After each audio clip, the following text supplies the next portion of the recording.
Hello, everybody, and welcome to Friends of the Force, a Star Wars podcast. I'm your host, Brad. And I'm your host, Sarah. And this is, drumroll please, Andor Candor! Yay! Oh my gosh. We are so back, baby. This is Andor Candor. We're so back. Our Andor discussion podcast series here on Friends of the Force. And not only is it Andor Candor, it's Andor Candor as part of Andor April. That's a lot of Andor. That's a lot. And we're talking about that's a lot of Andor. 3 episodes of Andor to discuss today. You could even say there's a lot of Candor to be talking about in April about Andor. A lot of Andor Candor in April. we need like a coin jar where every time we say the word Andor, we put a little coin in it, and that will maybe help fund our flights to Japan. Yeah, except if the coins are coming from us, then we're just reallocating our money in physical space. It's all a mentality, Sarah. It's all the mental game. It's all the mental game, right? Money's just a construct. It's all in your head. Well, you know it's just a construct because the stock market is doing what the stock market does. You know, and I don't have a lot of money in there, but now I got like no money in there. Well, let me tell you, though, I'm buying the hell out of some Andor stonks because I cannot wait to discuss these next 12 episodes. I'm so excited. Mm-hmm. I think first thing we want to address and like kind of clear the elephant in the room. So initially we were planning to go to the podcast panel for Andor on Saturday, hopefully get to see the first couple episodes, the first 3 episodes, go back to our hotel room, frantically record a reaction episode, and then push it out into the world. Then, sometime last week, we got a surprise email, and we just happened to get screeners for season 2. So we are actually recording this before we go to Japan. So this is a little unexpected. Mm-hmm. Big thanks to Lucasfilm for that, because one, it kind of now clears up our Saturday to plan for our Sunday panel. It really kind of de-stressed our weekend. I have to say. So for that alone, thanks to Disney and Lucasfilm for huge the early access. Yeah. It was a very, very amazing surprise. And we spent the weekend. We have watched all 12 episodes. Mm-hmm. With that in mind, a couple of ground rules. Obviously, we are not going to say or even remotely hint at anything that's to come. I think the unique thing about this season is that each arc is taking place 1 year apart. And the reason we continued watching is because we kind of realized it's sort of hard to speculate. And I don't even think we would have done much speculation to begin with for future episodes, because it's like, how can you really predict what's going to be a year from now, right? So that's kind of how we're approaching the season. There's already so much to discuss in each of the 3 episodes. So we aren't too concerned about like, hey, let's save time at the end to talk about what's next. Cause like there's so much meat there already. We don't really have to do that. Right. So just rest assured, we've seen all 12. We're not going to even hint or spoil anything. Obviously, we want you all to experience it. What we can say, and you might have seen some of our posts, is like, this season's really good. It's good. It's really, really good. It's good. We're not upset. I mean, we are upset, but like, we're not upset, sad. We're like, wow, they stuck the landing. Yeah. Really, really good. It's very, very good. I can't wait to talk about some episodes this season, but episodes 1 to 3 today are up for discussion. So we will be doing full spoilers for episodes 1 through 3. At this time, we don't know what the titles of the episodes are. So that's like a little fun surprise that we get to wait for to see like what all of them are called, which I love. These 3 episodes are directed by Ariel Kleiman, all written by Tony Gilroy. So starting strong. Ariel's also directing 4 through 6. So he's doing that kind of first half of the season, which is pretty cool. I like that. And you know, Tony kind of kicking us off is always a good time. So the showrunner, the king, the man himself, Antonio. Right. Anthony, some call him. I call him Anthony. I don't know if that's his full name, but you know, you're making up a first name for him. Hey, you know, it's Antonio. You know, we could say something more respectful, like Mr. Gilroy. Mr. Gilroy. Yeah, Mr. Gilroy. Antonio Gilroy. Yeah. You know, what if he was just born Tony? You know, some people just have like that nicknamey name as their name, and you should just call people what they'd like to be called, Brad. I know for a fact Tony Gilroy was the coolest guy in his school. I know for a fact. Got it. Mm-hmm. And now he's grown up, making some freaking fantastic Star Wars. And now he's the coolest guy in Star Wars. So man, we are in for a treat. So let's dive into episodes 1 to 3. We are so back. We are so back. We're back in the Andor universe. Yes. I want to ask you. Yes. You turn on the first episode, and each of these episodes for the beginning, they have a different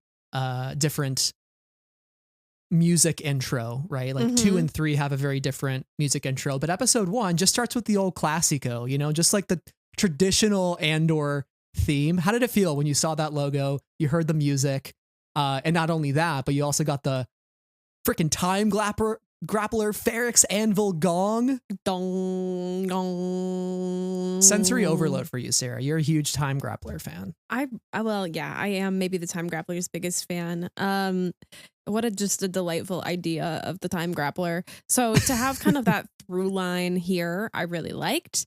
And also just to see, like, hear the theme again and to be back in it. Wow. We're really back in it. It was crazy to kind of hit play on the episode and go, I don't know what's in store for me right now. I don't know what's about to happen. And that was so thrilling. And then like by episode 3, when episode 3 starts, and then it starts like panning right. And I was like, what's happening? What's happening? I'm slightly unsettled right now. That was very different. It was just so exciting to like hit play on these new episodes and not know what I was in for. Thrilling. It was so exciting, especially since I watched Skeleton Crew after the fact. So I already kind of knew the outline of what Skeleton Crew was all about. And I had watched episodes in the middle of that season before I watched the whole thing.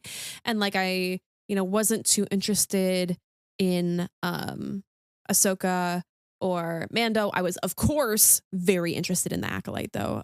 Obviously, the Acolyte was a thrilling time for me. And I love the feeling of I'm so invested in this and I have no idea what's about to happen. In just getting that within a Star Wars is like the most peak feeling.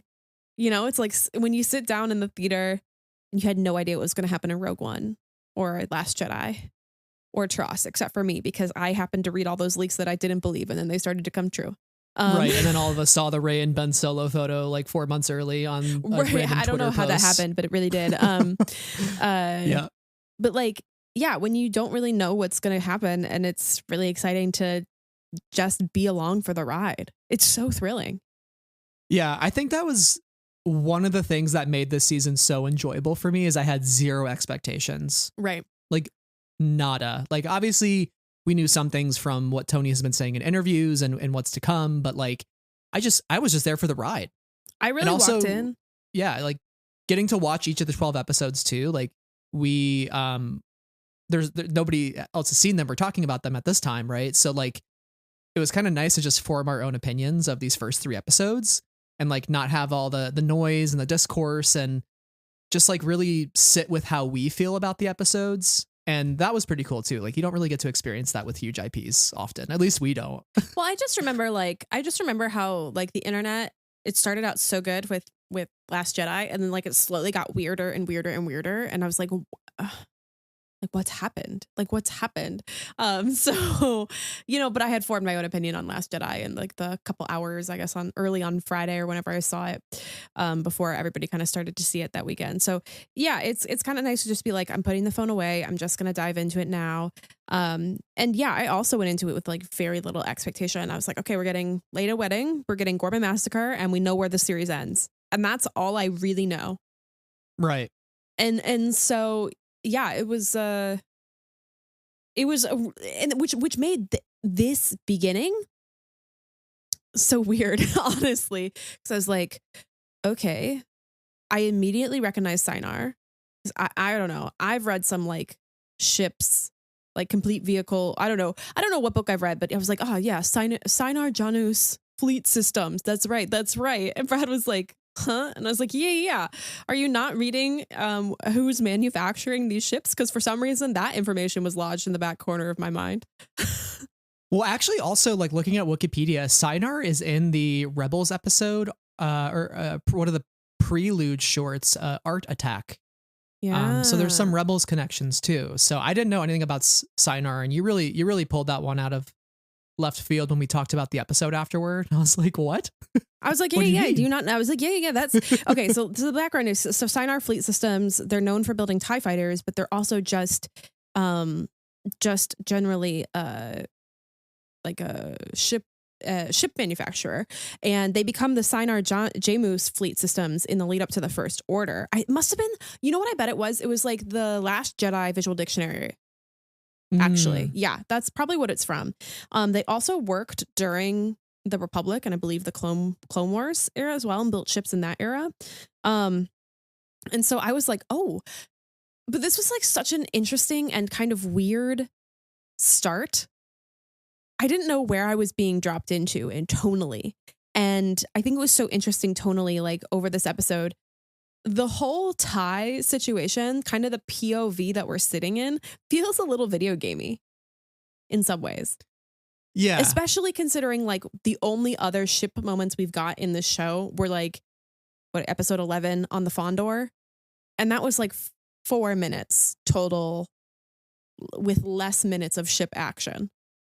Yeah, I really had a good time with this opening sequence. I feel like it just kind of drops you in back into the world as if you never left, and you're with Cassian, and of course he's kind of making some mistakes.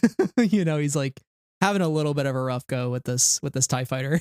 Well, I don't think it's his fault entirely, to be honest with you, because if we know the TIE fighters in episode 4, they're not as advanced. I think we're gotten on the, he somehow became not just a TIE test pilot, but like the experimental cool guy TIE test pilot.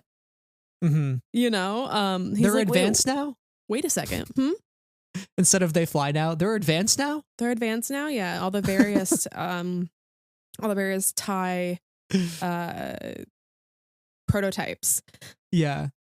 Well, actually, before we get too far into this first episode, though, I do want to ask you too, like, oh, okay, what do you think about all 3 episodes? Kind of overall thoughts as well. Okay. We're already so excited to jump in, so I'm like, I want to take us back a second. Well, I'm so sorry. I found a nice segue to transition, and you're just taking it away and making it much more difficult to transition now. I'm sorry. I want to know your overall thoughts. My overall thoughts are that kind of like 1 through 3 of season 1, this arc does a lot of work to bring us back up to speed for these characters. And it's a little bit jarring, not in like a bad way, but like we're back and here's what's happening and it's all bad. But I will say at the end of these 3 episodes, I felt really unsettled and uncomfortable and just very off. And I think it's the visceralness of episode 3 and the way in which these characters, especially the women, fall apart. And we'll definitely talk about that more. But I guess the thing about going into a series like this completely cold and kind of before everyone has had the opportunity to kind of see it is you don't know what's coming entirely. And I will have said this on Twitter or Blue Sky at this point, but I definitely think that episode 3 should come with a content warning. For sure. Yeah. And so that was like really jarring for me. I don't know if that's the answer you were looking for in terms, I was talking so excitedly about Sinar and now I'm talking about how I was depressed. But yeah, so that was a really sort of jarring experience to finish 3. But it definitely put us back into the world and said, hey, everybody's still suffering. Everybody's suffering more than before, even. And there's a particular sort of sadness to that for sure. Yeah, I had a really tough time with episode 3 as well. You said visceral. That's a great way to describe it. And, the things that happen to Bix, the stuff that Mon's going through, what happens with Brasso, right? Like there's a lot of emotional turmoil. I definitely felt spent after that 3rd episode. I was sobbing, right? It was just, and the way that 3rd episode ends, it just feels so tragic, despite the iconic return of the Niamos mix, the wedding mix. We'll talk more about that. Sorry, I didn't want to derail too much from Sinar. You were very excited about Sinar, but I forgot to ask you like kind of what you thought overall. Especially given like some of the sensitivity in episode 3, and like, you know, we'll talk about that a little bit too. But yeah, I think this really situates us in the world again. Yeah, totally. But also it's like it's rough. But also there's some good nuggets in there. There's some good stuff. There's really good stuff. It's not anything I like disliked in terms of, you know, even the story or the artistry. It was just upsetting, you know? Yeah. Good fun stuff, I should say. There is still some fun that we're having in these first three episodes. Well, maybe more so Daedra and Cyril and Edie. Okay. Is what I'm thinking. I don't know exactly if I can call Andor season 2 like fun. Like it's not meant to be fun. But okay, I want to jump back to Sinar because I really do want to talk about this a little bit because it does set the scene for where we're headed in these couple of episodes and just where we know Cassian's journey is heading. We see Nia, and she's clearly younger and brand new to this and scared. And Cassian says, "You're coming home to yourself. You've become more than your fear. Let that protect you." Oh my gosh, that was so good. And I thought that was such a valuable quote to set us up with where he's at. And also just to demonstrate that he's gone, you know, in the past year, he's gone from being this guy who's running away, who didn't believe in the cause, to someone who's not only serious and fighting, but someone who is leading and that can inspire others. And I think planting that seed literally right away was great work by Tony Gilroy, because we know the sort of leader he becomes in Rogue One for that mission. And how much we all fell in love with him in 2016 about it, you know? Right. Yeah. I mean, Rogue One, you got to be fearless to want to go to Scarif on a suicide mission, right? You got to wipe away all your fear or use it as a strength. And we talk a lot about fear on our High Republic book discussions, right? And we just talked about it. Oh, we talk about fear so much, LMAO. Yeah, we just talked about it during Mask of Fear as well, which is part of our Andor April coverage. And I think of the Mon Mothma quote where it says that she, you know, took her fear and wrapped it around her like a blanket made of hope. And I think we think of fear. It is very scary, but like the kind of cliche, nothing to fear but fear itself is really true, because fear is just is an obstacle, right? You can get rid of the fear. You can carve it into something that's useful for you. And I think Cassian's at the point in this episode where he has gotten past that, and he's helping other people realize fear is just a mindset. Fear is the mind killer. Move past that. Fight for the rebellion. If you die tonight, it will be worth it. Mm-hmm. Right? But you won't. But like, we can do this. Like, believe in this, that what we're doing is right, because we have to win. Right. And I also think it's so funny, like in 2016, when everything was hope, like every other word out of Star Wars' mouth was hope, hope, hope, hope, hope. Like that's literally how Rogue One ends, is like the word hope. And now we're like fear, fear, fear, fear, fear, fear. Oppression is a mask of fear. It's the book title, Mask of Fear. And also now we're talking about fear. Let go of your fear. You come more than your fear. It's just like it feels like every other word. I love how it was like, oh, that Mon Mothma quote about fear in the book called Mask of Fear. Like I should have led with the book title. Right. And this Andor quote about fear, maybe this episode is called Fear. We don't know as the time of recording this. Yeah. LOL. I really like Nia though, because she kind of represents like the average person who might not even be working for the Empire and doesn't feel like, she was like, yes, I like it here, but like, she doesn't support the Empire clearly if she's helping Cassian. And, she seems very nervous, very scared. And he says, nervous is good, keeps us awake. Mm-hmm. And I liked that. I don't have much more to say on it than like, yeah, you should be nervous. You should be a little on edge in these situations, right? You don't want to get too comfortable in the situation. But I think most importantly out of all this, to get a little unserious for a second, her one coworker walking by and they like mumble to each other and he's like, what's that about? And she said you were cute. And I just love that we're DJO stamp, canon stamp, Diego Luna is cute, canon, Cassian Andor is cute, canon. I just like that. I like that acknowledgement that he is a handsome fella. I also like that because I agree. Thank you for coming to my TED Talk. Yeah, the hangar scene I did love. It was video gamey, like you said, but him yelling shit in the TIE fighter was pretty freaking hilarious.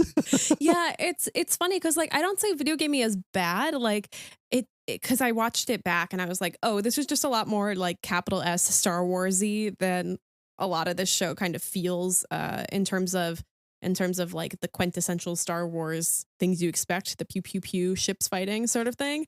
So it's definitely just a little bit more like that. But when I watched it originally, I was like, am I a player? Do I get the control? Very fun. You had a lot of cockpit shots with the targeting computer kind of moving around at stuff. Right, which was really interesting because like that ship, that version of the TIE is really interesting too. Yeah, it's like a test ship at this point. So something new that they're developing. Mm-hmm. But I don't know. It's just so good watching him kind of figure it out. And he gets mad at Clea later because he's like, I was not trained to fly this ship. Like, what are we doing here? Dude, and she is so pissed at him, low-key. Like, she's ready to fight. And I feel like we don't see her get snippy in that way with anybody else except for Luthen. Mm-hmm. But she's like really ready to fight him. She's like, no, do not go home. No, don't do it. And he's like, I'm doing it. Bye. And it's funny too, because she spends so much time trying to get in touch with him that when she finally does, she doesn't really give a shit about circumstance or what he's been through. It's just like, oh, you're alive? Good. Deliver the package. Right. I don't need to know more. Go on with your life. She's a very sort of businessy sort of person. Yeah. Clear cut, straight to the point. Let's get straight to the point ourselves. So he takes the TIE fighter off of Shinar, mm-hmm. and he goes to a forest planet. So let's talk about the forest planet for a little bit. Yeah, there's this. I have to say, say, little forest planet. We set up this like little forest corner because it really is just a corner, a little right turn from the TIE fighter, and I was like, what are we doing in a random forest corner? Why are we here? And why are the biggest absolute losers on the planet also here? These guys are so annoying. Here's what I came to realize. Here's what I came to realize, Brad. I love them though. I love them, to be clear. They're obnoxious. No, I don't. They're the Maya Pay Brigade, right? They're just Lord of the Flies. Their leader is gone, and they're a bunch of people who don't know how to act around each other and who are sabotaging themselves because they don't have any sort of order. And Cassian is there to kind of really bring that out. But the Maya Pay Brigade also serves to tell us that, like, some people are very serious about the rebellion right now. Some people are very serious and they are doing the world's most serious things and genuinely very seriously risking their lives and are really making huge change. And then there are the people like this that can't see beyond themselves for the cause. And so they just fall into infighting and disarray because they can't see beyond their own ego. And so on a second watch, I thought that the inclusion of these characters was valuable, but I found them so tedious, honestly. Yeah, it was. I think the funniest part about all of it was just watching Cassian's reactions to them, and like him having plot armor definitely helps the situation because we're like, okay, we know he's gonna be fine. So just watching him be like, where the F am I? Like, what the hell is going on with these people? And he's also like, he's also just the only sane and smart person there. Because he's like, yeah, so it's not going to rain forever. And you guys haven't had food or water. So think about that. Yeah. I do think it's interesting, though, that you mentioned these people being for themselves and they don't have that organization. We come to find out that this planet is Yavin 4. Yeah. Right. And so I find it interesting that this type of group who is so disheveled, so unorganized, so inept, they're on the planet, the place that will become the home of the most organized rebellion in galactic history, you know? And I find that very interesting that, like, one, the reveal worked really well for me. I don't know if you even remotely suspected Yavin at any point. No, like, again, no I was completely bamboozled. No brain zero. cells. Yeah, zero. And this is where I think the 3 episodes at once works, because let's say we got that first episode, right? We would have spent the whole week making 20 YouTube videos about, like, is it Yavin? Is it Yavin? Right? And then the whole time we're like, okay, it's probably Yavin. And then we get to week 2 and then it's like, no surprise, right? But I think the ability to watch these all in a row is you're not having that time to speculate and think and constantly like create theories. And so you just get the episodes and then you're just Right. purely shocked, unadulterated joy and surprise. Like it just felt so good. It's so hard to get that with so much Star Wars where you're just genuinely shocked. I screamed. I giggled like a little child. I was so joyous. And you get a little bit of a hint of like the rebellion theme when he flies off past the temples. And I'm like, oh, that felt very Rebels to me. And I like, I just knew we were in for a treat this season. I was like, oh, we're already getting it episode 2. Sorry. Yeah. Sorry. I'm gonna relax. I really love Yavin. I love Yavin. I'm sorry. It was a good reveal, and it also like begs the question: is the Maya Pei Brigade, who clearly have lost their leader as in Maya Pei, so they are unmoored because they don't have a leader, and clearly there's no one who's still alive who has the mental ability to, or the leadership capability rather, to step up. But it makes me kind of wonder, like, are they part of the formal alliance? Are they holding this space?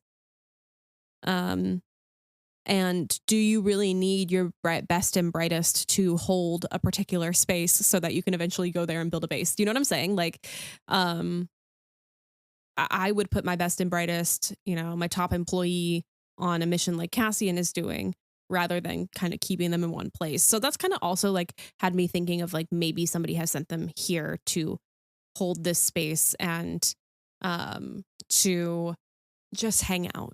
Right. And was Cassian holding that space with Porco? I don't think so.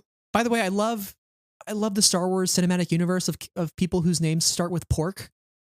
Yeah. Can we talk about that? Porkins. Now we got Porco. If we had a nickel, we'd have 2. 2 nickels. Kind of weird, but it has happened twice. So I want the spinoff series where it's just Porco and Porkins. Was Porco Porkins' brother? No. We don't know for sure though.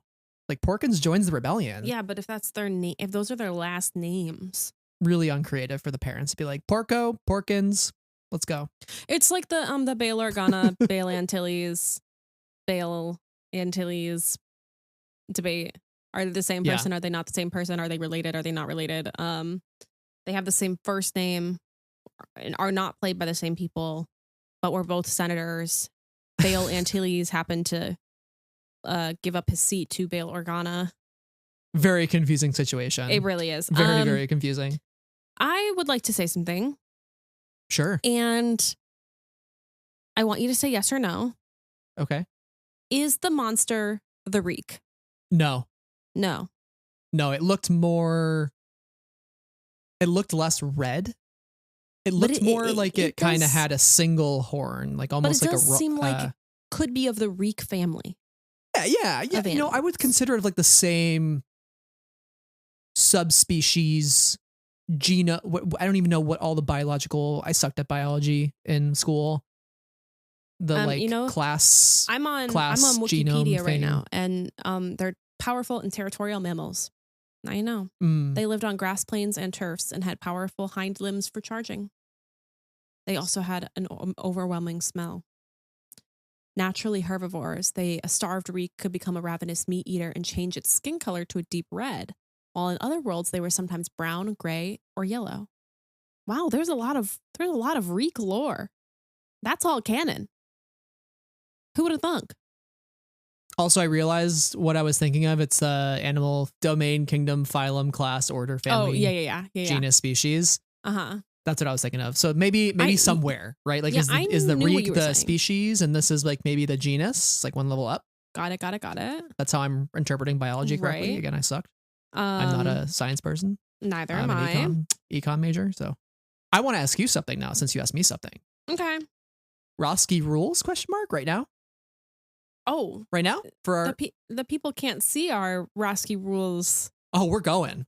We're going. Game. Okay. Well, I'm going. Sarah's not. I don't remember all me. of the answers to this. You just do the little. But the gestures mean something different. Then, make our own gestures. Why don't we play it at Star Wars Celebration together? Like while we're in line for the Andor panel. Got it. We can't do that because that's like kind of people haven't seen the episode. Yeah. We'll do it after the episode's there. Right. We'll do it in the airport. Right. Which we won't be at together.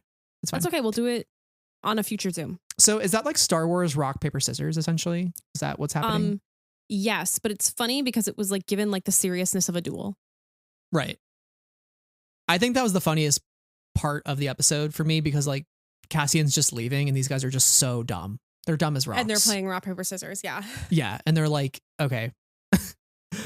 And yeah, I just love that there was like nothing more than them just playing a game, being stupid, and then getting eaten by some creature in the forest, which, you know, happens to the best of us. So. Mm-hmm. But not us. No, we're safe and sound here in our homes. Because we have to talk about maybe the most serious, most important, most consequential aspect of these 3 episodes. Domestic, Cyril, and Dedra on Coruscant. Yeah, the sickos have won. They told us it couldn't happen. They told us did win. I screamed. Yes. I was like, oh my God. Yes. 2 terrible people who deserve each other. Oh my God, I'm so happy. I'm so happy. It was shocking. I was shocked. Were you shocked? I was shocked. You know, I feel this was like my biggest question mark between season 1 and season 2 was like, what's going to happen post Ferrick's closet scene? Like, where do they go? Like, does she just give him a promotion and they like never talk again? Or like, do they full on date? And they're not even just dating, but they're like living together and having Edie Karn dinner party. So like, that's wild, but I was shook. And I was shook when she grabbed his little chin and was like, we can't cancel again. It's like, clearly they're trying to avoid his mom at this point. Like, you know, totally. Like they don't want to deal with this. And Dedra hasn't met her yet. Yeah. This was just like such a fun, like, if there's any levity in this 3 episodes, I think it's this. You think it's Gavin? I think it's this. Because to see them in this sort of setting and together is so absolutely absurd. One, Dedra should not be with him. Like, let's be so real. Like, he is a total sicko. He is like the weirdest sicko. Like, I love him. He's so pathetic. I just adore him. But like, she should get so far away from him. But she's also a sicko. No, like, she totally is. But they're just different kinds of sickos for each other. I know. Yeah. That's why they're so perfect, because the whole way that they interact with each other just feels so. It's so stiff. It's like rigid. It's like weird. It's stiff. Yeah, it's like it doesn't feel right, but like I also get it. Yeah, 100%.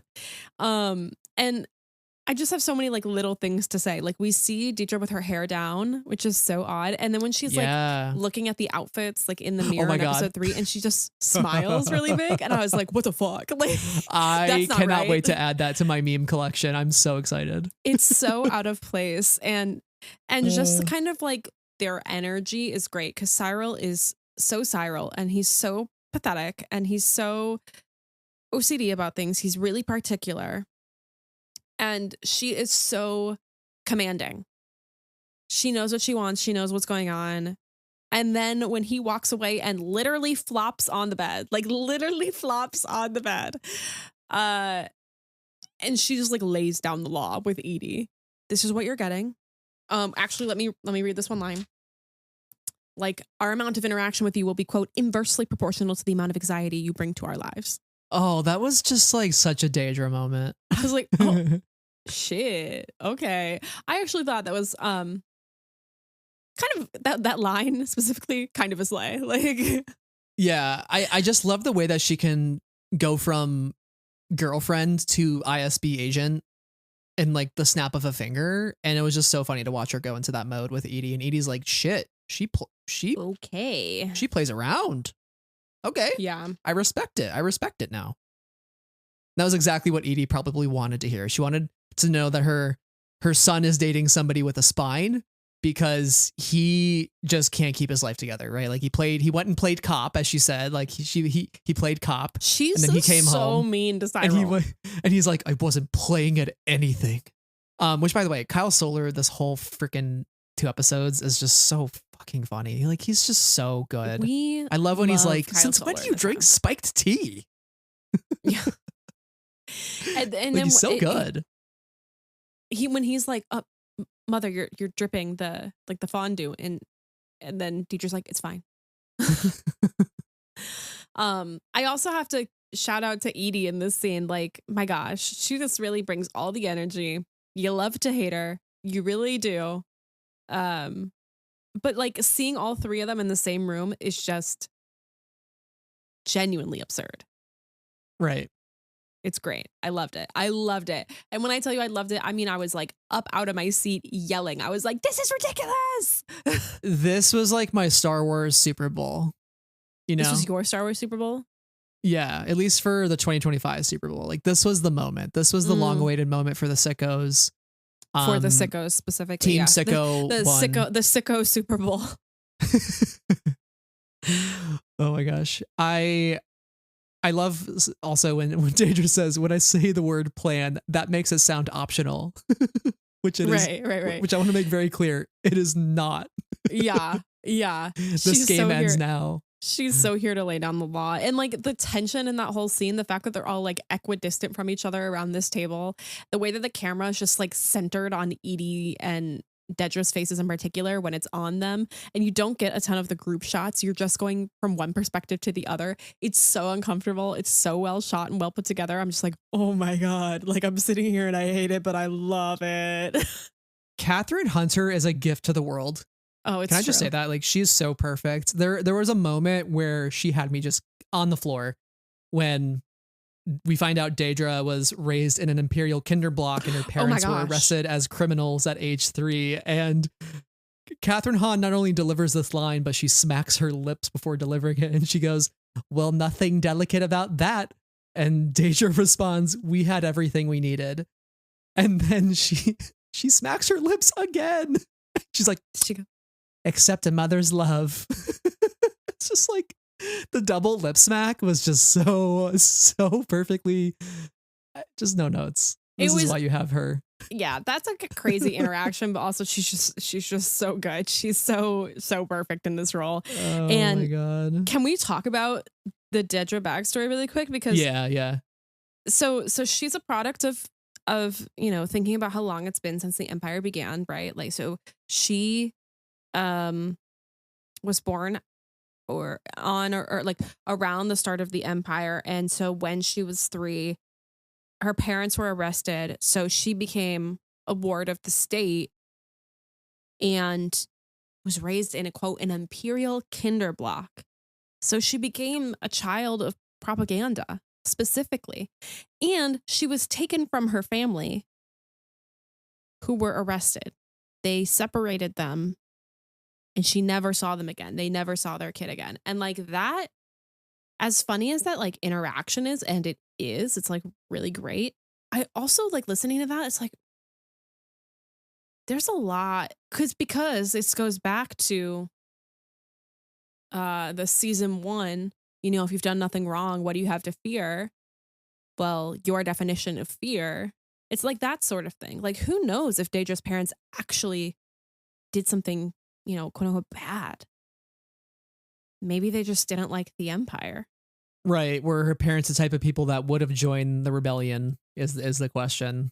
Yeah. What was the crime? And it makes sense too. Like, I really feel like with just that piece of info for Daedra, you could really unpack her psychology and her psyche, and it's just really interesting. Like, she probably holds a deep-seated resentment of her family for not giving her the life she envisioned because they were criminals. So it's like, naturally she's going to want to bring that law and that order and kind of serve the Empire, right? Like, oh, my parents were arrested for doing a bad thing, therefore the people that arrested her are the good guys, so I want to go work for them, and I aspire to basically show them I'm anything but a criminal.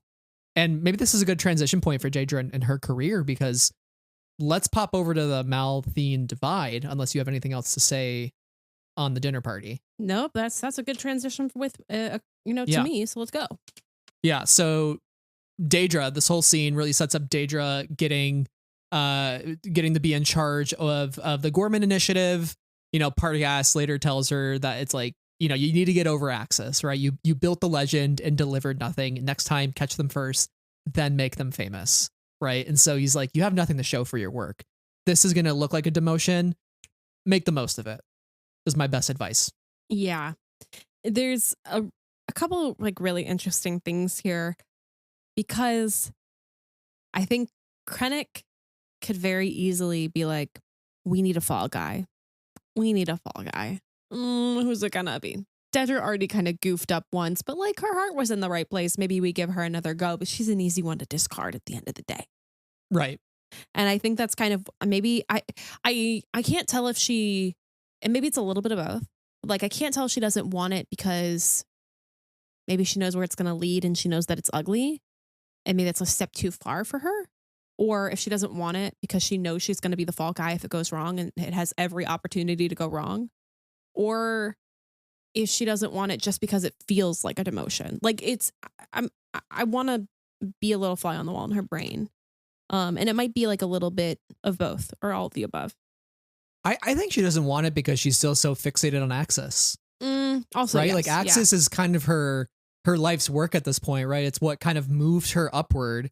And so I think she's unable to separate the work from the emotion of the work, right? Like her emotional well-being, her joy, her happiness, her ability to live her life is tied to catching Axis, right? It's like how Cyril feels about Andor.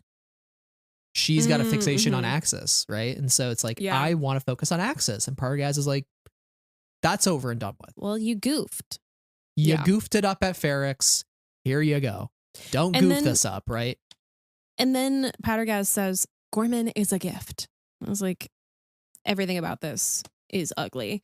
And it's especially ugly when we're in that meeting and we see like the sort of like the Gorman travel video of like, here's what Gorman's all about, which is like a great piece of exposition. To like, here's Gorman. We're going to be back here. So we just need you to know a little bit about the planet. And here we go. The twill, the luxury and quality. This is one of those moments. Where they could have exposition dumped like very plainly, but the show takes it up a notch in style.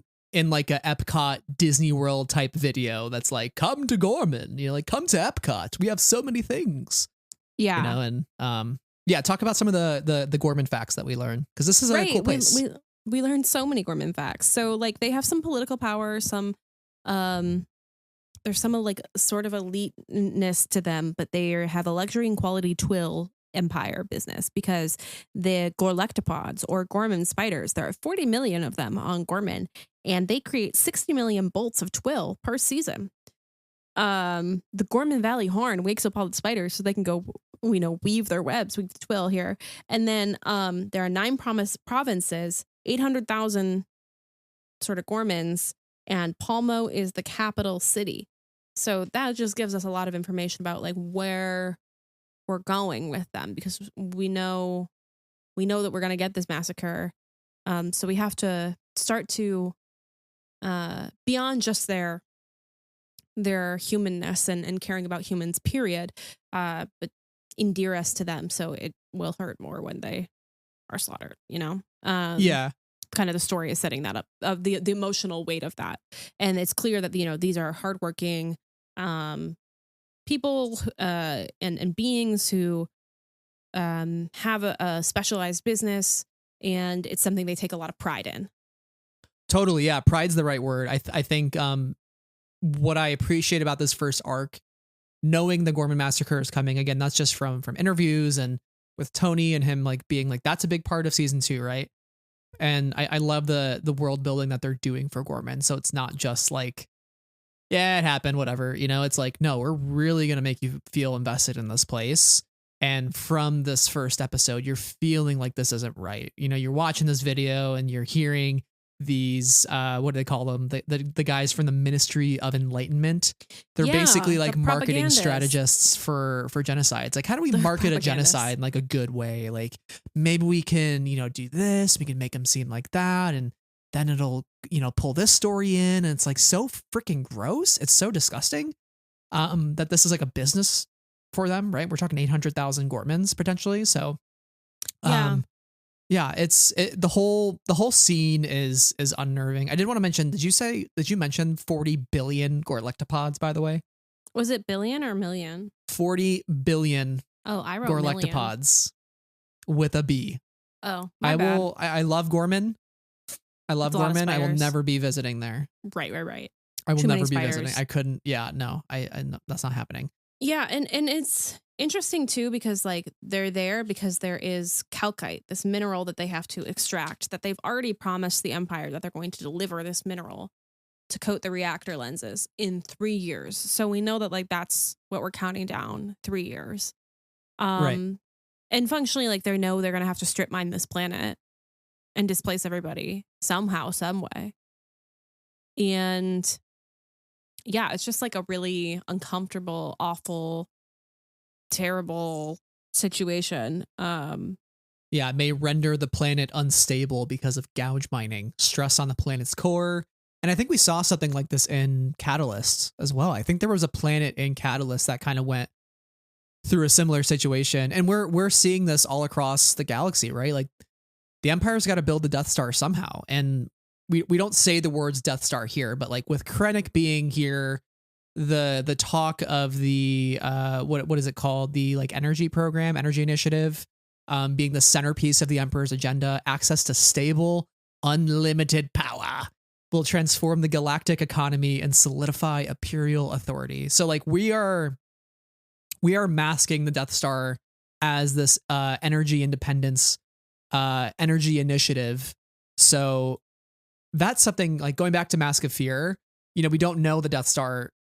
Nobody knows the Death Star is being built at that point. But I wonder for those next 2 books, if we'll start to pull in things about the energy initiative kind of in the background. And maybe we'll see some of that in the early days, because it seems like that part is not a secret if it's his top centerpiece on his agenda, right? Like that's probably well known, I would assume, but not the true intent of it potentially. So I don't know. Like, I don't know how widely known it is that the Empire wants energy independence. And it's interesting too, because they're obviously like he's segmenting, like the Empire is segmenting this project, because I'm now going back and I'm reading the synopsis for Catalyst, and Galen was working on Project Celestial Power. Oh, okay. So like if there's Project Celestial Power, Project Stardust, et cetera, et cetera, et cetera, these things are all being siloed so that maybe it's harder to put together the actual reality of what is being done. Oh, yeah, it says here too, Krennic, this is from Wikipedia on the Catalyst, Krennic hires Has Obit and smugglers to drop decommissioned weapons to the planets Samovar and Wadi Rafa. Those are the planets I remember those names.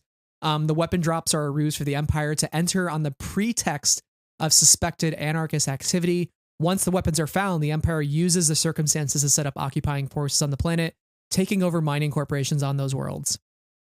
So there you go. Like, right? Like that almost feels like what this meeting is about, right? Like it's almost like this meeting is setting up like, how do we give pretext for us being here and maybe asserting more control, right? And that's why those Ministry of Enlightenment guys might be there. And like, again, they're here for the calcite. That's end of the story. That's what they want. Doesn't matter how they get it. And in the conversation with Krennic and Dedra, some people might not have recovered from an incident like Ferrix. Yikes. And then, he's like, you know what's needed. You already have a plan. She's like, I'd like to know what I'm talking about.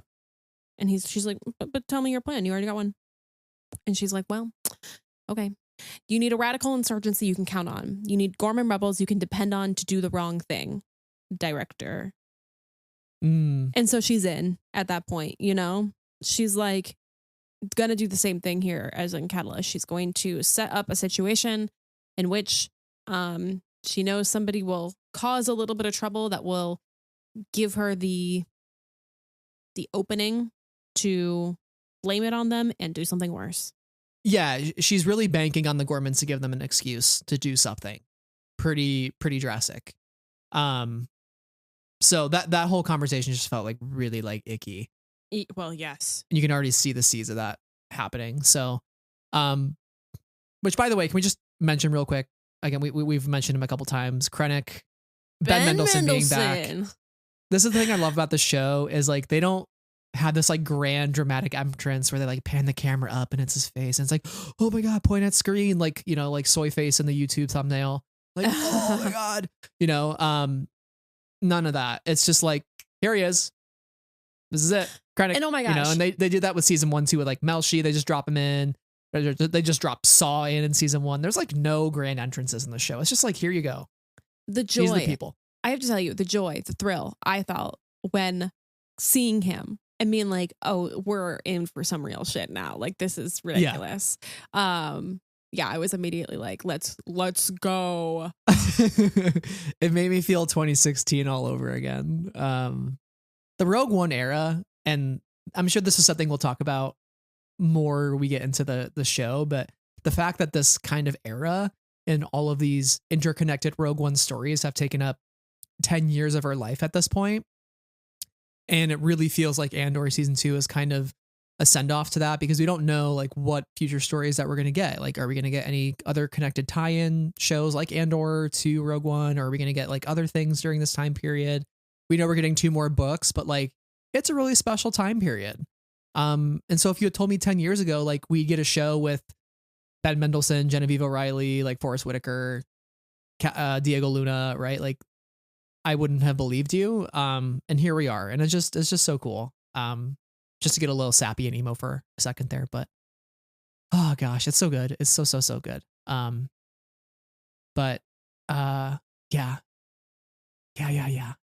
Let's transition to some festivities if we're really celebrating the Rogue One era. Some festivities? Question mark? I didn't get the save the date. Did you? Yeah, you weren't there. That's really awkward. Thanks for that. Well, not all of us can be besties, you know? Not all of us Okay. get All invited. right. Slow your roll here. Okay. We're on this planet and it's so bright and so sunny. And I was like, look at this green grass and this blue sky. They did it for me. They did it for me. Where are we? Chandrilla. They did it for me. They did it for me. Okay. This is like me and Alderaan in Obi-Wan Kenobi. They did it for me. They said, you know what'll make Sarah so happy today? That. What about you? Did they do it for you too? I was pretty pleased. Just we've kidding. never they seen only it, did it for right? me. No, Have I don't think so. we've never I don't seen think it in we've ever live been to action. Chandrilla. Yeah. Pretty neat. Lita's wedding, as we suspected from the trailers, right? So Yeah. I should have figured, like, I don't really think we talked about it much in our speculation, like when it would happen in the season, but like first 3 episodes make sense. That would Right happen away. here. Yeah. We got to set up devastation for more devastation to come, you know? Yeah, totally. I feel like it probably would have, it would have been odd if it were later in the season now that we're thinking about it. Like just because we know that we have to build to Rogue One. And this is not very, I don't want to say important because it is clearly very important for Mon, but it's not like important for the galaxy. Yeah. I will say I liked how we kind of get dropped in here because Mon is sort of like still playing that very cheery, joyful part and walking around and saying hi to people. And like she's even being a little friendly with Perrin as they're walking around. And the moment she sees Luthen come to the party, her whole demeanor changes. And it's just like, at first you're kind of bamboozled, like, oh, maybe things have gotten good for Mon a little bit. And it's like, nope, Luthen's doing some shady stuff with Davos Skulden, and you don't really know what's happening there. Is it shady? But is it shady, or is it just his facade and him doing his job with his facade? Yeah, true. If you gotta like play the part, you gotta play the part with everybody, right? Or if you start to ignore people, they might suspect you a little bit, right? So a lot going on there. Mon's got a new assistant too, Erskine. I really like his hair. He does have great He's getting hair. kind of like Bridgerton a little bit, Yeah. And he's really interesting because we get like his backstory. We're like, hi, here's this tertiary unimportant character, and like let's get some backstory from him. His father's friend Chandrillan, his mother's Gorman. He was born on Naboo, so he wasn't really welcome anywhere for a while. And then oh yeah, I forgot about his that. dad was married. I'm assuming not to his mom, so it was a bit scandalous. And like, there's a lot of layers with this character that we just met, and I have no feelings about at this point. Like, I'm like, okay, sure. But I think like introducing some layers to this character is interesting because it tells us something about the galaxy, right? It tells us, that maybe the fact that he's of 2 planets makes him a little stateless. It makes him a little like he has no place. And that, his birth like bucked the social norms of the places where he was and maybe his social status. So, he's an interesting guy. Can I blow your mind for a second? Because I saw your face and I was like, I'm just gonna finish my thought. yeah, I was like, do it before I just derail you. Erskine is in Rebels. Wait a second. And he is voiced by Josh Brenner. And he's played by Josh Brenner? Yeah. Shut the front door. Shut the front door. Oh my god. I just looked up Erskine Star Wars to see if we like have seen him ever before. He served as an aide to Mon Mothma. Later served in the Alliance. He and members of Gold Squadron encountered Hera Syndulla Spectre's rebel cell. Phoenix Squadron during a mission to escort Mon Mothma to Dantooine to rally the rebel fleet. Now we look silly, Brad. We didn't even look him up before we recorded. There are going to be other people who were listen to their episodes, and they're going to be about Erskine the same way I was about Sinar. Yeah. That's so funny. We already knew this. Okay. LMAO. See, if I this is why I should have done a Rebels rewatch, or at least like some episodes, because I probably would have picked that up sooner. We kind of maybe goofed a little bit in that regard. We watched all of Andor, you know. Well, that's why we got our friend Wikipedia, to figure out. Shout out to the website. It does help when we don't know all the things, and we certainly don't know all the things. That is actually so funny though. So I guess shout out to Erskine's plot armor. And shout out to Josh Brenner. Shout out to Josh voicing Brenner. Erskine in Rebels. Imagine if it was played by Josh Brenner though. Imagine if he walked into the screen and it was Josh Brenner. We would have lost our goddamn minds. I think I would have jumped out a window, enjoy. I would have burst through a wall. I would have done a marathon without even drinking water. I could have done anything at that point. I would have just been so funny. Cloud nine. But okay, shout out to the lovely actor that plays Erskine here, because he's great. We love him. So he's not a tertiary character whose backstory is really not important. He's kind of somebody you already know whose backstory adds texture to his character. Anyway, my bad. I'm just going to eat all my words. That's fine. Oh my God. Outside of Erskine, though, I kind of want to talk about Mothma for a second. And Mothma's obviously a really important, the core of this whole storyline. But there's a line with just a guest that she's seeing, and she goes, "You look more beautiful every season." And the woman goes, "How effortlessly you lie." I was like, oh, clocked it. Okay. It's kind of a cell phone. I mean, it is a cell phone, but it is also just telling us something about, the way that Mon Mothma has to charm, and the way that she has to exist in the world is this, and that woman sees kind of right through her for various reasons. Right. And the woman was saying Mothma was lying, right? Yeah. She's saying, how effortlessly you lie, about my beauty. She's or whatever. Wow, you look great. She's like, no, I don't. You're lying. Yeah. I also noticed right away, in our Andor artistry episode, we talked about the architecture of her place on Coruscant, which is really Chandrilan inspired, and had these doors that we mentioned, kind of reminded us of the idea of these Chinese moon gates. But I said the geometric also feels like the Imperial a bit, and all over Chandrila and the Mothma kind of estate, we see all of these circular moon gate style doors. And I just thought that was so interesting that became a huge motif throughout the architecture of her home on Chandrila. And if the moon gate is supposed to signal rebirth and these sorts of ideas, seeing Lita and Mothma walk through that gate and into this ceremony in this circular space where they're walking in circles, everything is this rebirth idea, but also them walking in circles, everything is circular, everything comes again. The last time they were on the wedding hike was for Mon's wedding, and now here we are once again, whether we like it or not, everything is circular in its way. So I just thought that motif was really interesting. It was on my mind while I was watching these episodes. I loved the set design for these rooms. I think it was brilliant. I'd love to know more about how they filmed it, where they filmed it. If it was just probably in a studio, but I don't know, maybe some of the outdoor scenes were somewhere, but can't wait for the 4K steelbook and get some of those bonus features. But speaking of those circular doors, I'm thinking of the moment in a couple rooms between Lita and Mon in these rooms. First and foremost is they're in a big circular room when Lita's crying because like her husband, whose name is Stecken, doesn't want to hold her hand, and she's like, he keeps pushing me away, and Mon's like, I'm terribly sorry. And to me, like the way that Genevieve delivered that line felt more than just the apology for that. It felt like a more like deeply rooted apology about like, I'm sorry you even have to like be in the situation. Like, I'm sorry that this is happening to you. Not sorry that like he pushed you away or didn't hold your hand. Like, that you have to go through this. That you have to be here doing this. And, you know, we learned that Mon's mom was drunk at her wedding when she got married. And, you know, right before the ceremony, Mon's like, nothing on the other side of that door matters. It will be remembered as an act of great bravery if you turn away, if you don't do this. And she's like, I wish you were drunk. Which Lita is says such that.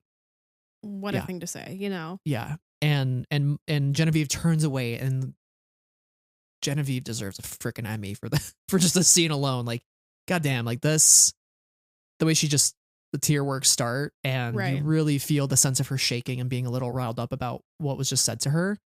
Totally believable. And having to go through that ceremony and watch her daughter's braid get cut off Padawan style was a little heart-wrenching. It wasn't a happy moment.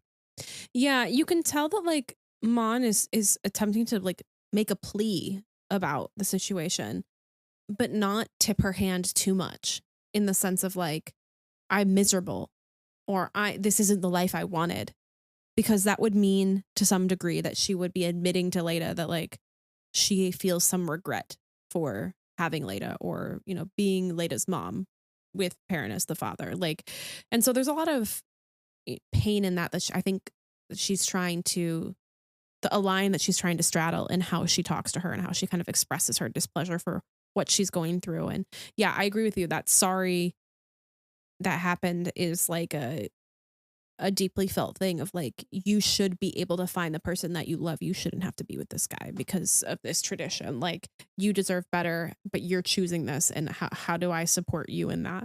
And like, that's really hard. You mentioned the knife. Stecken says, I will not return this knife. And Perrin says, do with it as you wish. And I just thought that was so striking, because he's going to then cut off her braid. But it's like it's giving patriarchy. Do with, not just do with the knife what you want, do with my daughter what you want. Right. Cut away her braid, strip her of her autonomy in a way. But even do with it as you wish, just about the knife. The knife is a weapon, right? Mm-hmm. The knife is not a neutral object. And so he's giving permission to Stecken to harm, even if that's not in like an actual said or even intended thing. It is an implied thing because this is a weapon. And like, that is alarming. Like, it's alarming. It's interesting and it's alarming. And it's sad. And so I just thought that line really stood out to me. Yeah, this whole wedding in general is just depressing. Like, it's supposed to be a happy moment, but there's nothing really joyous about it at all. I know like Luthen, you know, is trying to bring some levity to the moment. He brings in a Shandy Merle statue from 25,000 years ago that was stolen by the Rakatan invaders. Which may be worth more than the whole estate. Sounds like it. 25,000 years is quite a long time. That's well before the sins done to the Nameless, if you ask me. Oh, it really? No, it like very far back. Really is. We're talking like Zepho, probably. Honestly, okay. Days. And the design of them like reminded me of Zepho and like the Jedi Temple Guard, bonked together, like smushed together, and that's what the Shandy Merle. Yeah. So, but speaking of Luthen, right? So I think Luthen, Mon, and Tay Kolma are kind of all having a little bit of an intersection at this wedding. It's things are going down that nobody wishes were going down. Tay, we find out, broke up with his wife, Marnie. We find out that rebel activity is hurting his investments. You know, obviously, I'm assuming, you know, a year past season 1, he's probably assuming Mon is somewhat tied up in the rebellion at somehow, some way. Knows that this foundation is doing something less than legal, and I think he's making an assumption based on the person he knows her to be. Totally, 100% well said. And he feels undervalued. right? And that is to say, compensate me a little bit more, right? And Mon is pleading with Luthen, let me find out the number. We'll go back to Coruscant. I'll get you the number, Luthen. And Luthen's point kind of ultimately becomes, one, this guy is a drunk. We can't trust him. First off, he's acting out of character. Who knows what secrets he might spill, right? If he's had a little bit too much punch at the party. He's going in with Davo Skulden, which, we see him and Davo being buddy at the beginning of the episode, Luthen. But again, that's just the act, right? So Luthen probably knows quite a bit about Skulden, his dealings, and why he doesn't want Tay with Skulden. He says, people fail. That's our curse. Like, we are doomed to fail, right? Like, no matter our greatest intents, no matter how long we know somebody, people fail, right? And it doesn't matter that he's your childhood friend, Mon, he will fail. And we're going to have to take care of this, right? And there's just that heartbreaking realization that dawns on Mon that there's really no other way out of this, right? And this is kind of like going back to her joining the circle here, is like, and Luthen tells her, like, you wanted him to join the circle, and I kind of warned you this would happen. Yeah. I have a particular read of this, and I don't know 100% if it's the read that the show wants me to have, but I think that the show wants me to have multiple reads of this moment. And there's a few things here. So, like, the recent breakup with his wife, their recent separation is one piece of it. Him doing a little too much with the alcohol is another piece of it. And then the third piece of it is his relationship with Davo. I will start with piece number 2, because I actually think that is the least important piece. He doesn't actually know anything. So him being a drunk isn't actually that powerful. He's just clumsy, is what it's saying. He's a little careless. He's a little clumsy.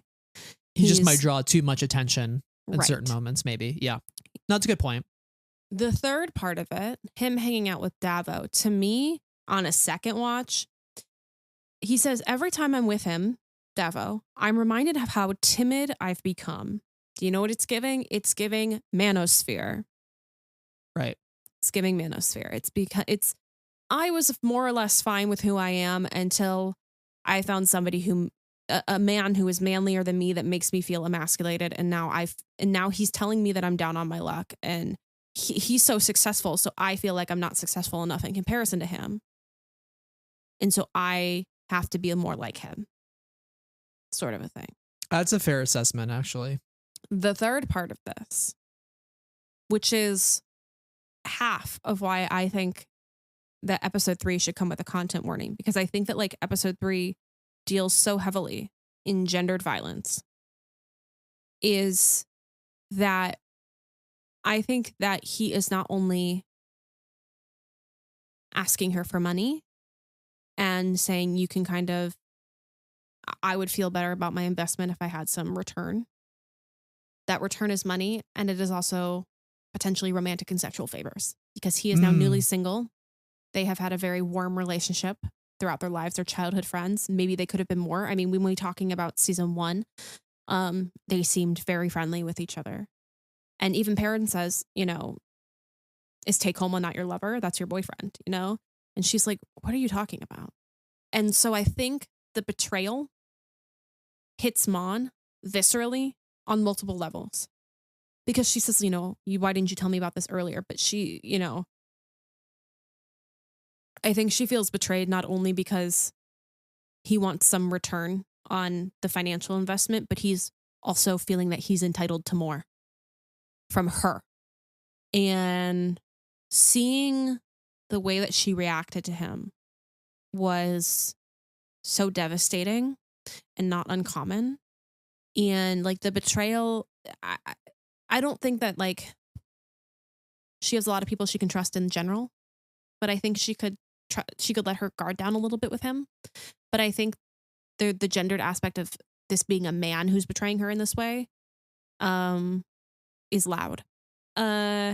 Especially when she goes back to Luthen and she's like, I will have a meeting with him on Coruscant next week. And Luthen says, you know the number. You know what the number is. And to me, that implied that he also was aware that Tay wanted more from her. No, that's actually such a good read, because if it was just about the number, we could settle this. But Sure. I think you're so right. And I now that you're explaining it to me how you were reading it, like that makes total sense. And it makes sense with her reaction when he initially says something, and like contexting that with him and Marty breaking up is like she's now realizing she's in a vulnerable position where she has to give up her to hide what she's doing. Like it's not just about hiding her money and where her money's moving, but like giving up her own autonomy potentially, and like this man who she's known her whole life using a position of power as leverage over her, right? It's a terrible situation. And I think, yeah, Luthen right away recognizes that. To me, He's like, you're telling me I'll get the number. But Luthen's like, there is never going to be a number big enough to stop whatever he's going to do. Yeah. And I think that's the hardest truth. And that's why at the end of this episode, it's her. You know, typically if we were ever see, you know, footage of Mon Mothma throwing down drinks and dancing, we'd be like, yeah, Mon Mothma. But like, this is not a moment to celebrate. Like this is not the fun. Everything. This is not the fun party moment. This is her literally spiraling, camera movement spinning around her, right? Like to really visualize that spiral, her spinning and throwing her arms up. Like she is just losing it. She's losing herself because she's losing everything. And I think that like, the way this episode ends is so jarring. It's so jarring. She's like in the middle of a spin and it just cuts to black, and you're just thrown out of that moment and into the real world at that point, and it's so upsetting. It's very effectively done. It is so upsetting. Did you have anything else to say on the wedding in general?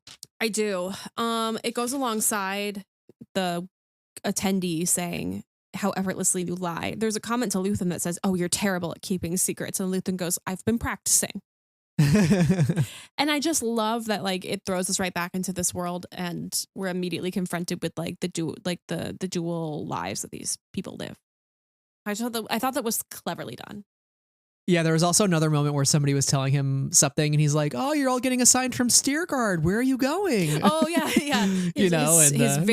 His very bold step forward. Where are you headed? Yeah. It's like shit. I would tell him everything. Like, God, he's so convincing.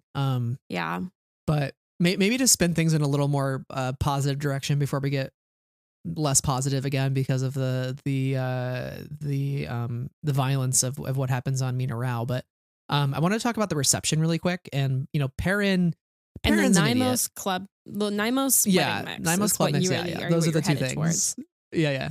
Perrin's an idiot, but I think Perrin has a great moment in this episode, in this arc, and I think what he's speaking to is not necessarily, I don't think he entirely lives by it, but I think the sentiment is in the right place. So, you know, he's doing this like Sagrona, like I think that means welcome. Sagrona Teema, I think that means praise your health. Sagrona Teema Salom, and he says, my Salom, my hope, is that you learn to reach past this constant cloud of sadness, pleasure, gaiety, amusement. These are the hidden things, the music buried beneath all that noise. Joy, joy, joy. Joy has no wind at its back. Joy will not announce its arrival.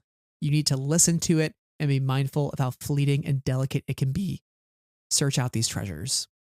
And there's kind of two aspects to this. One, we know Perrin is very indulgent. So his version of this is like, I'm going to go gamble. Like I'm going to have some probably like, you know, I'm going to go on some like kind of wild like parties. Like we know that Mon's kind of annoyed with him and his like lifestyle, right?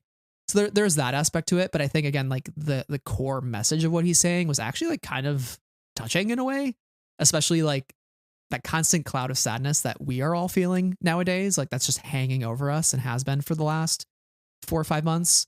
And I think the message here is like joy will not announce its arrival. So you do have to intentionally seek out the joy, right? Like if you sit here and you be sad, and it's okay to be sad, certainly.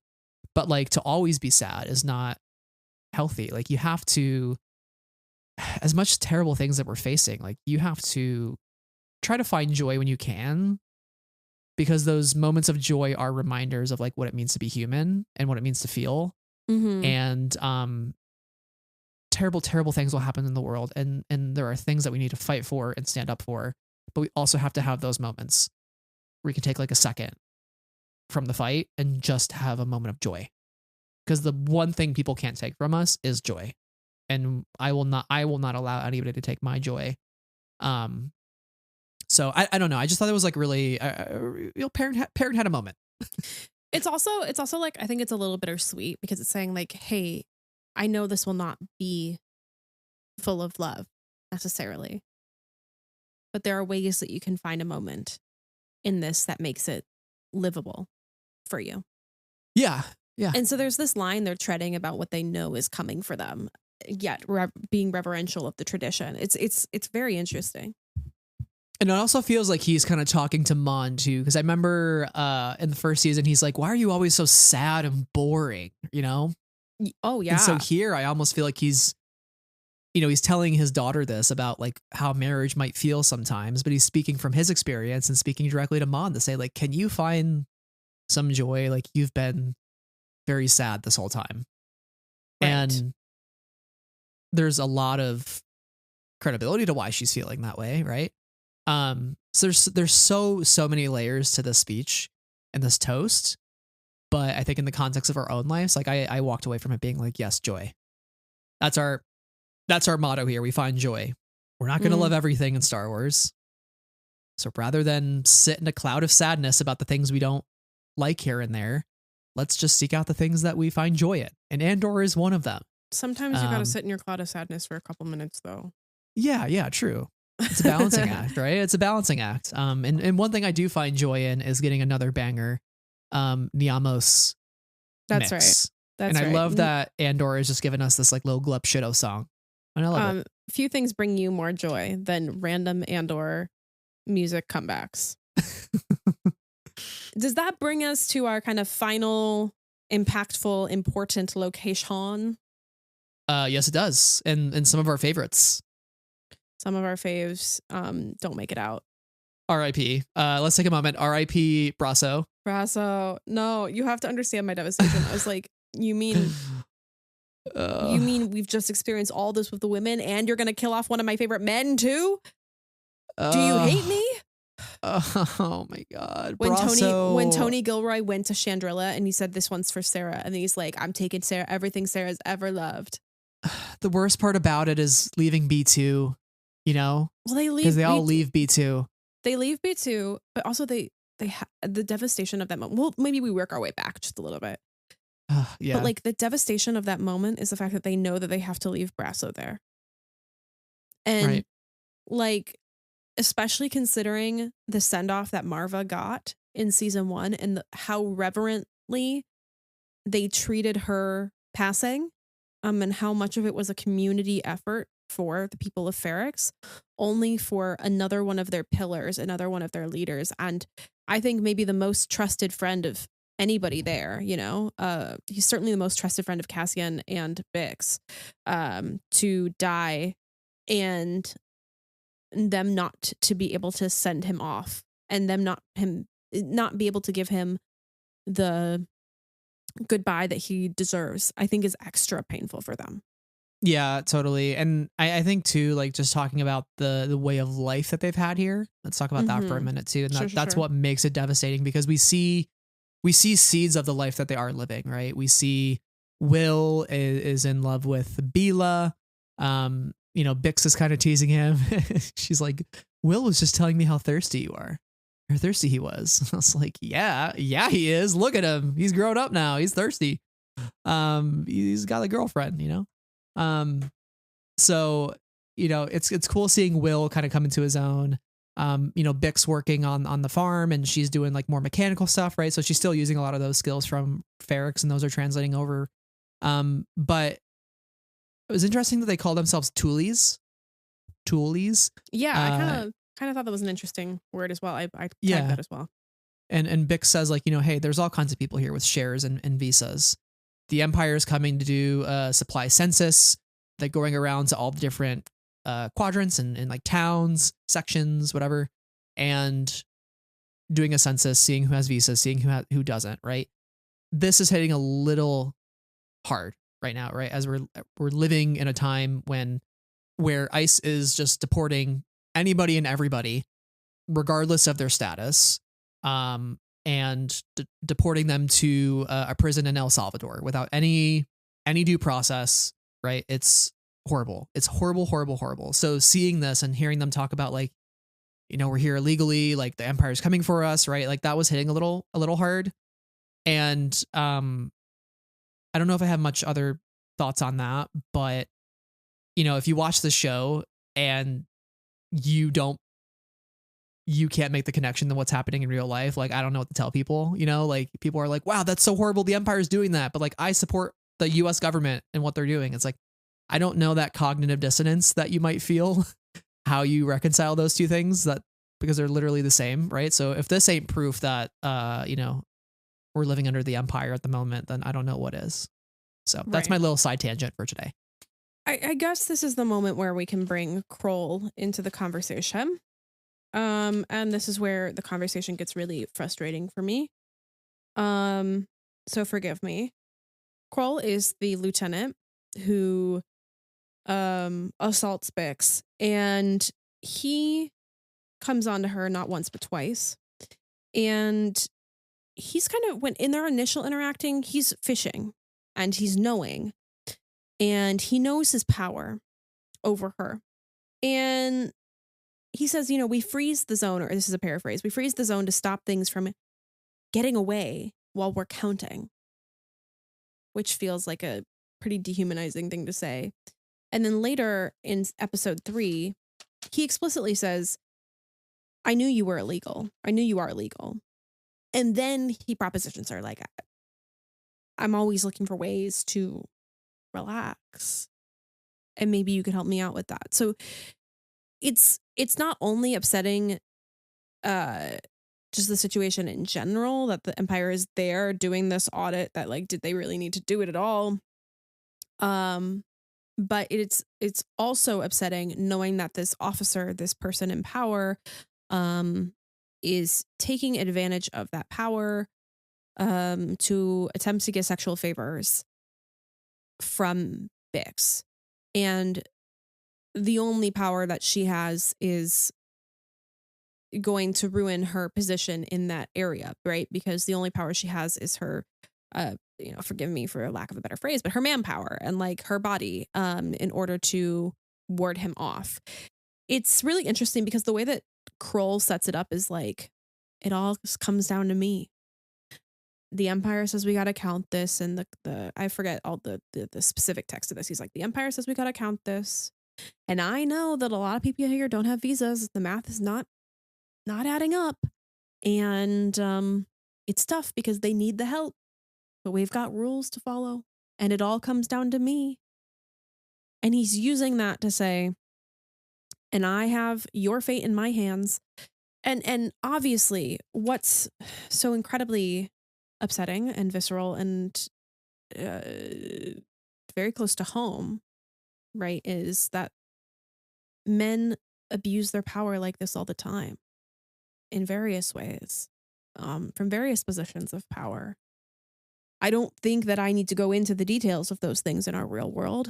But this was such a upsetting situation, and she does all the right, the right things, quote unquote. She, answers his questions, but doesn't give him anything more.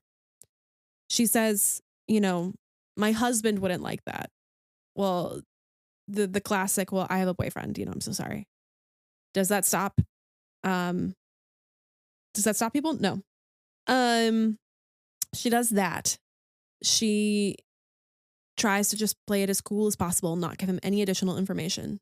That is the right answer too. And that doesn't stop him. None of this is going to stop him because he knows where his power is. And I've been on my soapbox for too long, but the inclusion of this character, I think, is that valuable to like where the state of the Empire is and how they use their power. But it's terrible. And I hated watching it. I really did. Yeah, it's deeply upsetting. It's deeply unsettling.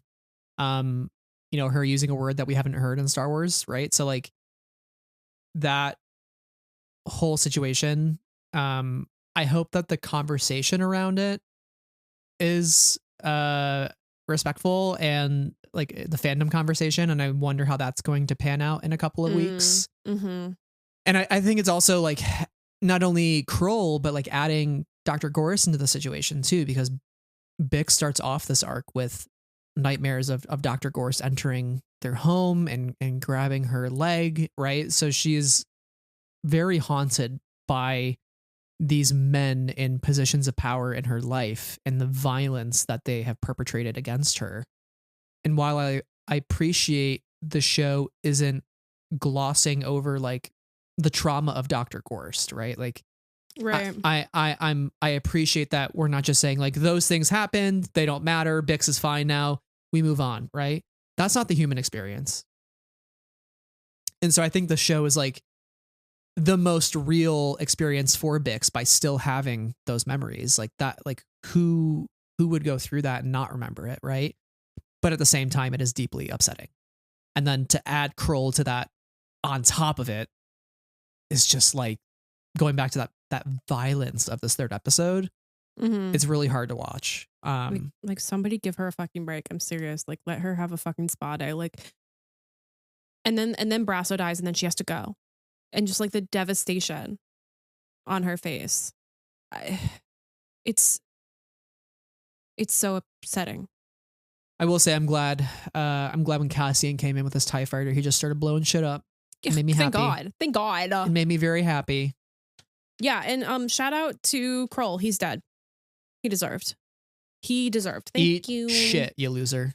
Eat shit. And he goes out hilariously too, and I'm like, oh, because he like steps Slamming out his and head. he's like, I'm okay, and then he slams his head on a crate. Like just beautiful work. Get wrecked, idiot. R.I.P. Except not. I don't. Not care. even R.I.P. Fucking rest in pieces, bro. Do not care. Okay. Yeah. So anyway, I think that the Gorst nightmare flashback was filmed really brilliantly because it's freaky. Very Michael Myers, like first person point of view. Sure. Look in the mirror, like see who it is, and then like keep going, Right. As a horror fan and Halloween fan, I appreciated the filming technique. I don't do horror, so it was a little lost on me. I'm very sorry. But yeah, I thought it was effective. But yeah, just seeing Bix go through hell and then go through hell again and then go through hell a third time. Give her good things, I swear to God. Cause like I can't, I'm barely hanging on. Going back to Brasso, I will say it was also upsetting that his neighbor turned him in. Once again, we have another Tim of the season, and for some reason, this guy looks like a spitting image of Novak Djokovic. And Novak Djokovic is also a whiny baby, so that if it's lore accurate here. But I think we suspected from the trailers that like maybe Brasso wasn't going to make it out, but like it happening still just effed me up. Especially, it felt like we were so close for Cassian to save the day and to save Brasso, and like seeing Diego Luna like come out of that TIE fighter, go over to Brasso. There's like a really intense emotional moment. And then, bringing Bix and Will into the fighter, flying off, and that the Amos music playing, like as we get the shot of Brasso on the ground and we get inside the TIE fighter, and there's like very like exciting, energetic music playing. But everybody on the inside looks completely dead, exhausted, emotionally, mentally drained. We cannot keep doing this, right? Like it feels like a breaking point for all these characters, where to me it felt like, okay, we just can't be on the run anymore. This isn't working out. We can't keep doing this. We can't live our life in Ferrix and be uprooted. We can't go try to live our life on Mina Rao and also get uprooted and lose another person. Like we've already lost Will's dad. Now we've lost Brasso. We've lost Marva. Right. And so I think the weight of those losses are starting to stack on them and really weigh on their shoulders. It's just a very unnerving ending, again, like with the music playing and then Diego Luna kind of acting his heart out, looking like he's about to burst into tears because of leaving behind his like best buddy. Right. This sucks. It's not a very uplifting ending. I don't know really where to transition from here, but like episode 3 was tough. It's really a downer. And I will admit here on this podcast that I immediately had to watch episode 4 in order to just like palate cleanse. I was like, okay, we're going to jump a year and I could go like think about another storyline. Not that like things get happier, you know, like it's still the gravity the of rise season of the 2, empire. you know? Yeah, the rise of the empire. But yeah, I was like, oh, I gotta move on at this point. And watching it, I watched it twice for this recording, and second time I knew it was coming, so like I was a little prepared for it, but it still like was really hurt. So like this was a complicated 3 episodes to walk away from. And yeah, I look forward to existing in a couple weeks from now when we're recording and joining the conversation with other people who have also seen it. So we would love to know your thoughts, genuinely. I don't know if you had much else to say on this episode. I'm just looking through our notes here. I will say maybe like the only other note, I do like the 1 year later. I know we mentioned the Ferrix anvil gong going off. Right. 1 year later, BBY4. I thought that's a little clever story trick just to kind of show like the progression of time. Trying to figure out what we could mention here to end on a good note and on a high note. The good note Were there any other things? The good note is that Andor is back. We're in Andor season. Ooh. We're here. I did think of one maybe fun question we can end on to like lift spirits for us and our listeners. You get to attend the Edie, Daedra, Cyril dinner party. Oh. What dish are you bringing? I'm bringing the alcohol. Okay. Yeah. What kind? Well, I like gin and vodka, but okay. I'll also bring wine. So I'll bring some stuff for some cocktails and then also a little bit of wine. It's gotta be a white wine. We don't want anything staining the house, the red wine. So yeah. Maybe what kind of drinkers do you think everybody is? I have some thoughts. Let's keep rolling with this. This is fun. Lift the spirits. Cyril doesn't drink. It makes him lose control. Okay. It freaks him out. Wait, that's so right. Dedra she'll drink like 2 drinks. She likes to feel a little buzz, but she likes to maintain control as well because that keeps her at the top of the food chain. But like she'd do a couple shots and then be like, I'm good, actually. She'd like do a couple shots and then be done. And Edie's just like, pour me another glass of wine. Pour me another. Pour me another. You know? Because it's just so good. And if it's expensive wine, then it tastes even better. Edie feels like one of those people that could just go all night and they never even seem remotely right, like intoxicated whatsoever. Mm-hmm. It's like, how do they compose themselves so well? Just completely normal. Right. But super fun to be around. Yeah, I was thinking Daedra's probably like a hard liquor kind of person. She might rip like a shot or 2 of something and then be like, I'm good. Yeah, that's what I'm saying. Yeah. Kind of scowl when it goes down. Right. I miss the Daedra scowl, by the way. Man, that woman can so seriously frown. Like she can scowl like it's nobody's business. All praise Denise Scoff for just being her. She's an awesome person too. I would bring cupcakes. I would bring the dessert. Okay. I'm bringing some like funfetti. And I want to like give one to Cyril that has like slightly off-centered custard stuff on the top. What do you call it? Frosting? Yes, Jesus. The frosting. Slightly off-centered frosting so that he would be very upset about it. And it would like unnerve him. He'd be like, can I have a different one? I'd be like, nope. And he'd have to sit there and look at it and think about his life. Think about where he went wrong. All because of some frosting. And that feels like a thing he would do. He would just sit there and fixate on it. Yeah. Yeah, I see it.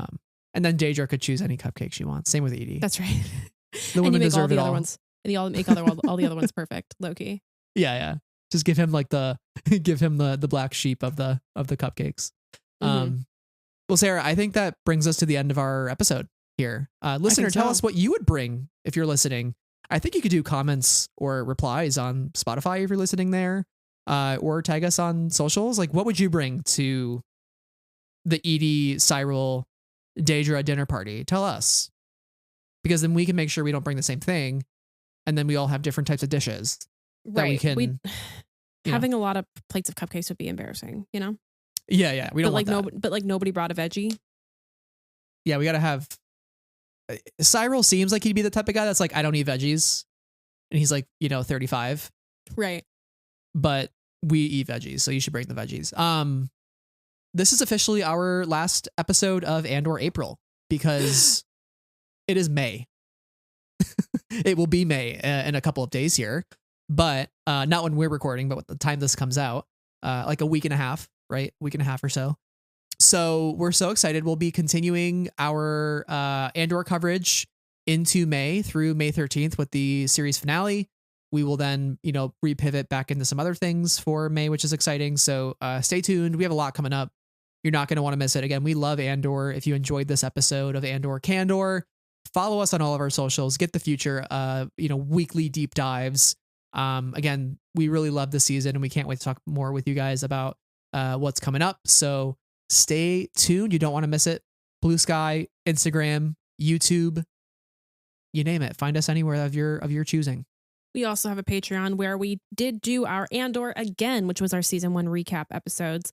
So those are available for our patrons. And thank you to everybody who subscribes to our Patreon. We are so grateful for you and for your support. Abigail, Amy, Andy, Ben, Brian, Cheryl, Clay, David, Emma, Jennifer, Josephine, Jules, Katie, Knights of Ren, Krista, Ian, Logan, Lucy, Lindsay, Matthew, Nicole, Rob, Ruth, Santa, Sky Talkers, Soulcatcher, Travis, and Viglyph. Thank you all so much for your support. Thank you for listening.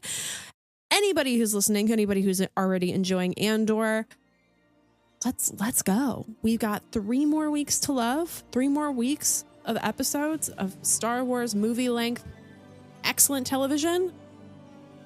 And this is just the beginning. Let's look forward to it. Absolutely. I can't wait, Sarah. We got so much to discuss with so little time. But I can't wait. So thank you all again once for listening, for tuning in and being with us here. We hope you stick around. And until next time, may the Force be with you always.